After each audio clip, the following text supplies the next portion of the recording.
God bless everybody. It is March 5th of 2024. I found this to be interesting, and it makes sense because we have this sixth planetary alignment, and it's going to affect the sun and the moon also in that. So some people consider it an actual eight planet alignment in some ways, depending on how you want to look at that.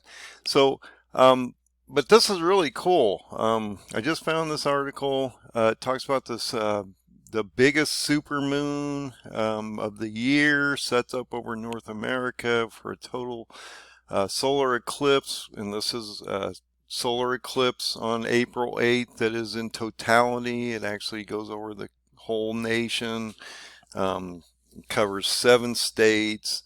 It goes over 8 different cities in both America, and 7 cities in America and 1 in Canada called Nineveh. And so there's a lot happening out here. And then I talked about the sixth seal event, um, all happening at the same time on April 8th. But there's a setup to this with the supermoon. And so I wanted to bring this to your attention. Talks about the lead up to this eclipse that's coming up on April 8th, and then you also have this April 8th to April 22nd region of that devil comet coming in, and potentially another event that I'm working on a video on. All these things are starting to line up, and so we need to sort of keep our eye on everything at this point. So we have this supermoon. I'm not going to get into this too deep. It goes into all these different conjunctions because everything is starting to line up between these 6 planets, the sun and the moon. And so there's these, what they call the crescent moons and different things like that that people deal with. Now, a lot of people wonder about this crescent moon. And then you look at the flag of Turkey and you get that sort of a crescent moon effect going on there a little bit. And so you sort of need to be aware of that. Each day we have more and more alignments of these different planets and things like that, stars and different things. And so once you get into March 10th, though, because you get into March 8th, it starts talking about this ellipse countdown and how this is extremely interesting. How when you get into March 10th, we have this new worm moon. Well, if you know anything about what we've been talking about, you realize that this is the start of Ramadan. So I think that's extremely important that he's bringing in a cycle here. So we have the supermoon that's going to affect Ramadan. Or it's called worm moon. I'm not sure what the actual meaning is. Let me look. So if we go to the almanac and look at this, it talks about the worm moon, and if you go down into the article, it talks about the actual why it's called this. The worm moon names used by Old Farmer's Almanac come from a number of places, including Native American, colonial American, and European sources. Traditionally, each full moon name was applied to an entire lunar month in which it occurred, not only to the full moon. So let's look at this. March full moon goes by the name worm moon. For many years we thought this name referred to earthworms. It appears that the soil warms in spring. This invites robins and other birds to feed, a true sign of spring. However, more research revealed another explanation. In 1760, Captain Jonathan Carver visited Dakota and other Native American tribes and wrote that the name worm moon refers to a different sort of worm beetle larvae which begin to emerge from the thawing bark of trees and other winter hideouts at that time. So some people call it a eagle moon, a goose moon, sugar moon, strong wind strong moon, sore eyes moon, all these different things. So just realize that there's some really cool stuff to look at here. I think it adds to the calendar and the timeline. We have this additional astrological event, which makes sense because, the proximity of the sun and the moon and all the alignment of planets and things like that.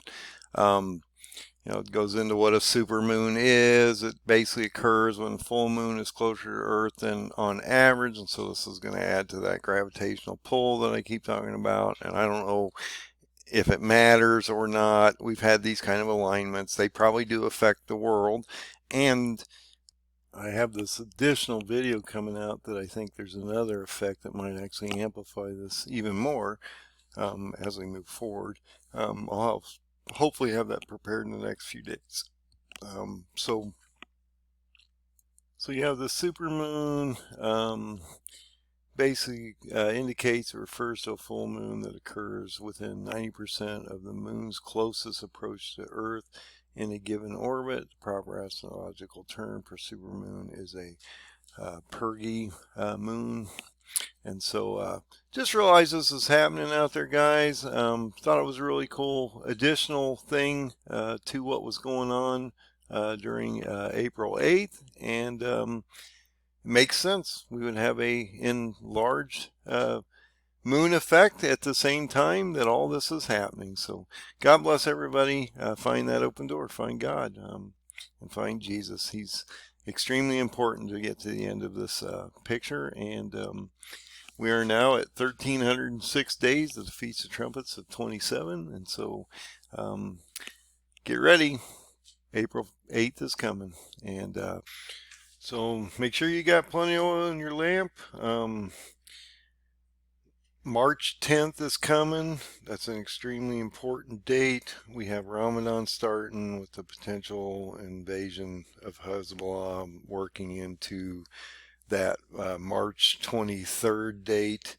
And I wanted to bring that up real quick because I noticed when I was doing my last video and I was talking about how we would have the 15 days of power or that 1 hour that the 10 nations get to attack Israel. And if you have that sixth seal event on the 8th, where that then would go back 15 days, that would end up on March 23rd. And what's really interesting is I didn't realize at the time when I was doing the video, I said something extremely important. I said, well, if you go from April 8th of 2024 and you work back 15 days, that would end up in March 23rd.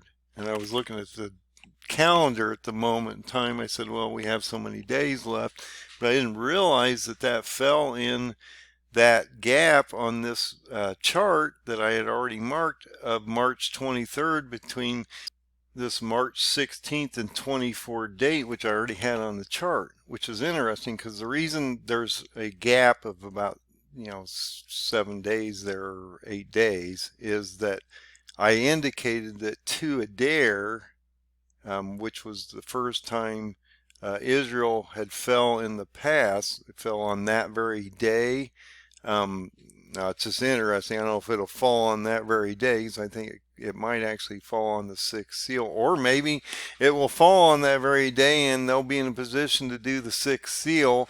Regardless, this is the start of Ramadan, so I don't know, they're not going to take it over in a day, I don't think. But if let's say you have this buildup of Ramadan from March 10th to April 9th, you got that solar eclipse and everything on April 9th, but you go to this April 8th day where you have that solar eclipse, the total solar eclipse, and you work that back 15 days.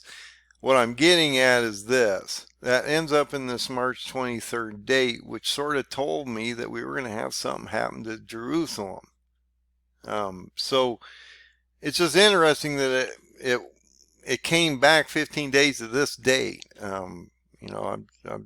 It's just interesting how this is playing out. And it seems like we're walking into a really extreme event on April 8th at this moment in time, into this potential signing on April 20th.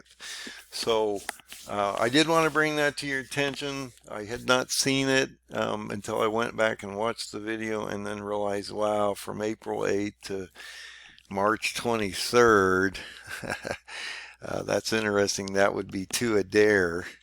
And if you look at the 24th of March, that's Palm Sunday.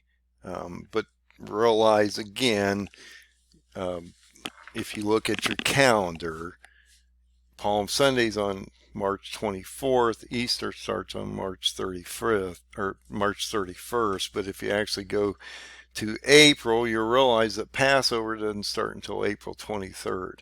So their pagan calendar is basically celebrating the crucifixion a month prior to it actually happening.